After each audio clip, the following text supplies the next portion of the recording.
නාමයෝජනා දෙන දිනය இந்த வேட்புமனுவை தாக்கல் செய்வதற்கான நாள் மக்கள் பாரிய போராட்டத்தை முன்னெடுத்து ஆர்ப்பாட்டத்தில் ஈடுபட்டு கூட்டிணைந்து பெறப்பட்ட நாளாகும். அரசியலமைப்பில் குறிப்பிடப்பட்டுள்ளது. எனினும் மக்களிடமிருந்து விலகியுள்ள இந்த ஆட்சியாளர்கள், நாட்டை அழித்த இந்த ஆட்சியாளர்கள் தேர்தலை பிற்போட பாரிய முயற்சியில் ஈடுபட்டனர் என்பதனை நாம் அனைவரும் அறிவோம். ஜனாதிபதி தேர்தலுக்கு முன்னர் பொது தேர்தலை நடத்துமாறு கதை ஒன்று வந்தது. மற்றொரு சந்தர்ப்பத்தில் ஐக்கிய தேசிய கட்சி சார்பில் இந்த தேர்தலில் வேறு எவரையும் முன்னிறுத்தாது ரணில் விக்ரமசிங்கவை மாத்திரம் முன்னிறுத்த சந்தர்ப்பம் வழங்குவோம் என வஜிர அபேவர்தன கூறினார்.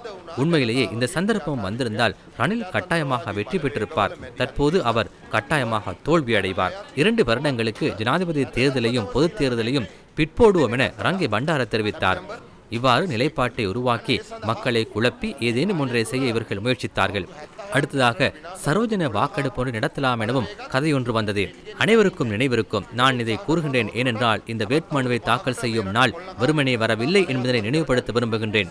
இது இவ்வாறு இருக்க வேறு சிலர் நீதிமன்றம் சென்றனர். மக்களின் செயற்பாடுகள் ஜனநாயக சக்திகளின் தலையீட்டினால் மேற்கொள்ளப்பட்ட போராட்டங்கள் காரணமாக இந்த அனைத்து முயற்சிகளும் தோல்வியுற்றன. இவை அனைத்துடனும் இன்றைய முக்கியமான நாளை விட மிக முக்கியமான நாள் செப்டம்பர் 21ஆம் தேதியாகும்.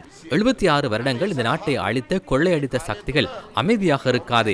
மேலும் 5 வருடங்களுக்கு இந்த நாட்டை கொள்ளையடிக்க அதிகாரத்தை கைப்பற்ற முயற்சிக்கின்றனர். எனவே உண்மையிலேயே இது சமர்க்களமாகும். ஆம், தேர்தல் சமர் ஒன்று உள்ளது.